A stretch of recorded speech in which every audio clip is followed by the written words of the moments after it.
So Kenton, thanks so much for taking the time to talk with me today. Tell me a little bit about this report that you guys just finished.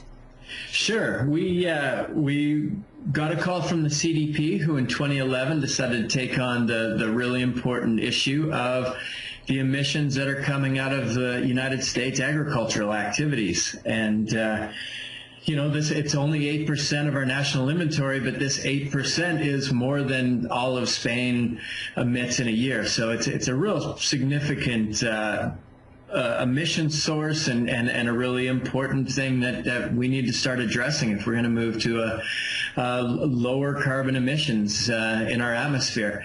So they ran a pretty smart pilot in 2011, which is to look and see what it would take to get agricultural GHG emissions data out of the supply chain.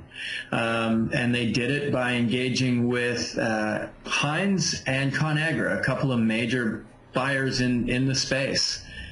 So we were initially asked to come in and sort of analyze the data that was returned and take a look at it and package it up for a report for the Packard Foundation, which had funded the pilot, and make a recommendation on should they run a full-scale supply chain program for the agricultural sector.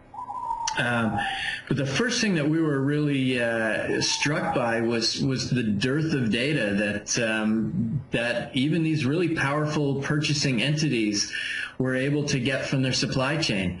So at that point, we recalibrated and started instead really investigating and trying to understand what's unique about the agricultural supply chain that makes it particularly challenging to measure and report emissions data.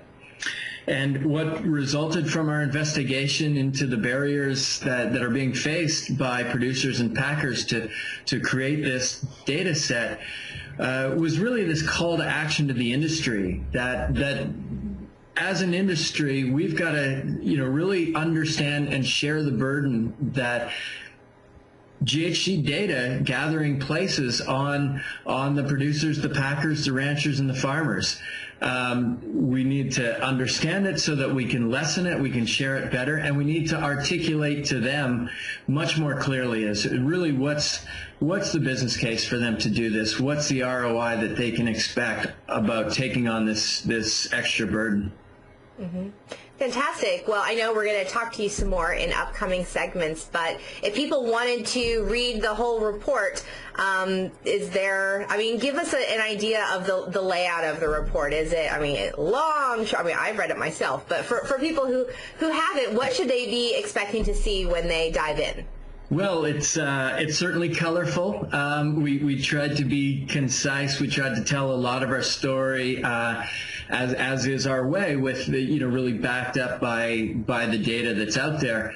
And the report sort of steps through in a very methodical way of why should we care about these emissions, and really what are the barriers that this part of the value chain's facing, and then what is it that we can do about it. And there's lots that we can do about it. These are all solvable issues, and we just try and put it out in the report very clearly that it's going to take some concentrated action. It's definitely going to take some harmonization, but this is doable, and the reasons for doing it are huge. This is if we can get this right, we're all better off for it, including the long-term profitability of the entire sector.